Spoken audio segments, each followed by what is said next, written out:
নমস্কার, রিক স্পোর্টসে আপনাদের সকলকে স্বাগত। শুভ শারদিয়া। আজ দুর্গাপুজোর চতুর্থী, উৎসব আবহে সারা বাঙালি কিন্তু মেতে উঠেছে। কিন্তু এই দিনই কিছুটা দুঃখের খবর এলো মোহনবাগান সমর্থকদের কাছে। বিষয়টা কি আপনারা জানেন যে গত বছর আইএসএল শিল্ড চ্যাম্পিয়ন হয়ে মোহনবাগান এএফসি চ্যাম্পিয়ন্স লিগ 2 এ খেলার যোগ্যতা অর্জন করেছে। সেখানে তারা প্রথম ম্যাচটি ইতিমধ্যেই খেলে নিয়েছে যুব ভারতী ক্রীড়াঙ্গনে রাজস্থানের বিরুদ্ধে, যে ম্যাচটি গোলশূন্য ব্যবধানে ড্র হয়। এর পরের ম্যাচটি মোহনবাগানের খেলার কথা ছিল ট্রাক্টর এফসির বিরুদ্ধে, ইরানের দল ট্রাক্টর এফসি। বেঙ্গালুরু এফসির বিরুদ্ধে অ্যাওয়ে ম্যাচের পর সেখান থেকেই ইরানে উড়ে যাওয়ার কথা ছিল মোহনবাগানের। কিন্তু বর্তমানে ইরানে যে পরিস্থিতি, ইসরায়েল এবং ইরানের মধ্যে যে যুদ্ধের পরিস্থিতি রয়েছে এবং হিজবুল্লাহর টপ লিডার মারা যাওয়ার পর যেভাবে 5 দিনের জাতীয় শোক ঘোষণা করা হয়েছে, সেখানে মোহনবাগান ফুটবলাররা ফুটবলাররা কিন্তু সই করে নিজেরা একটি চিঠি লিখে সেখানে 35 জন ফুটবলার সই করে ম্যানেজমেন্টের কাছে জমা দেয় এবং নিয়ে তারা জানায় তারা এই ম্যাচ খেলতে ইরানে যেতে চায় না। ফুটবলারদের তরফ থেকে এই অ্যাপিল করার পর বিষয়টি ভেবে দেখে মোহনবাগান সুপার জায়ান্ট ম্যানেজমেন্ট এবং তারা এফসির কাছে অ্যাপিল করে যাতে এই ম্যাচটি রিশিডিউল করা হয় কিংবা কোনো অল্টারনেট ভেন্যুতে দেওয়া যায়। সেই কথা এফসি রাখেনি এবং মোহনবাগান যখন ট্রাক্টর এফসির বিরুদ্ধে এই ম্যাচটি না খেলার সিদ্ধান্ত নেয় এবং তারা কলকাতায় ফিরে আসে, সে সময় কিন্তু ইরানের যে ফুটবল ফেডারেশনের প্রেসিডেন্ট, তিনি আবার এফসির ভাইস প্রেসিডেন্ট, তিনি জানিয়েছিলেন যে এর জন্য কঠিন শাস্তি পেতে হবে মোহনবাগানকে। সেক্ষেত্রে কম্পিটিশন থেকে মোহনবাগানকে ছেঁটে ফেলাও হতে পারে।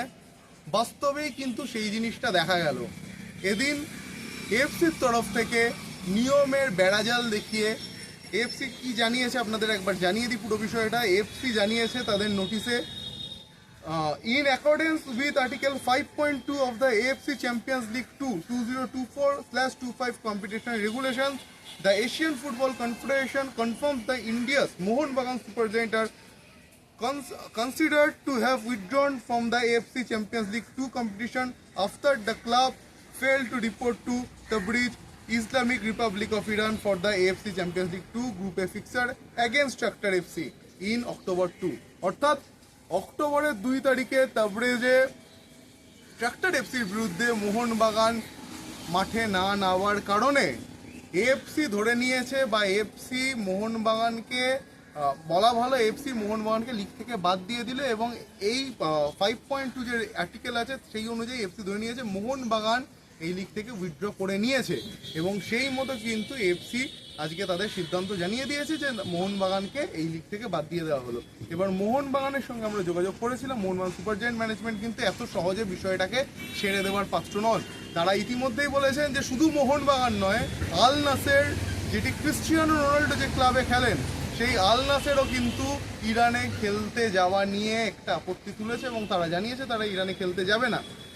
সেক্ষেত্রে মোহনবাগান টিম ম্যানেজমেন্ট এবং তাদের উচ্চ আধিকারিকরা কিন্তু আল নাসেরকে নিয়ে এফসি কি সিদ্ধান্ত নেয় সেই দিকে তাকিয়ে আছে। পাশাপাশি ইতিমধ্যেই তাদের যে ল অফিসিয়ালসরা রয়েছেন তাদের সাথে কিন্তু ম্যানেজমেন্ট যোগাযোগ শুরু করেছে এবং তাদের পরামর্শ নিচ্ছে। দরকার হলে আইনের পথেও মোহনবাগান হাঁটবে, এমনটাই কিন্তু ক্লাব সূত্রে খবর। পাশাপাশি ক্লাব এটাও জানিয়েছে যে তারা এই ম্যাচটি খেলার জন্য সর্বরকমভাবে প্রস্তুত ছিল।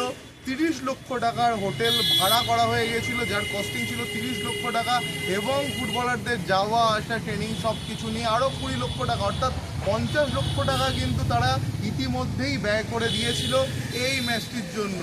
কিন্তু যেখানে ফুটবলারদের সিকিউরিটি মেন কনসার্ন, সেখানে কিন্তু টাকার কথা ভাবেনি ম্যানেজমেন্ট এবং ফুটবলাররা যেটা বলেছেন যে 35 জন ফুটবলার সই করে যে আমরা খেলতে যেতে চাই না, সেটাকেই কিন্তু তারা গ্রাহ্য করেছেন। পরবর্তীতে কি হবে, কি পদক্ষেপ নেবে এএফসি, ডিসিপ্লিনারি কমিটি থেকে এটাকে তুলে নেওয়া হবে কিনা, তার জন্য অপেক্ষা করতে হবে। তবে মোহনবাগান কিন্তু এত সহজে ছাড়বে না। তারা এটা নিয়ে ইতিমধ্যেই নিজেদের মধ্যে কাজ শুরু করে দিয়েছে, আইনি পরামর্শ নিচ্ছে। দরকারে মোহনবাগান কিন্তু কোর্টে মুভ করতে পারে। সব রকম আপডেটের জন্য নজর থাকুন রিক স্পোর্টসে।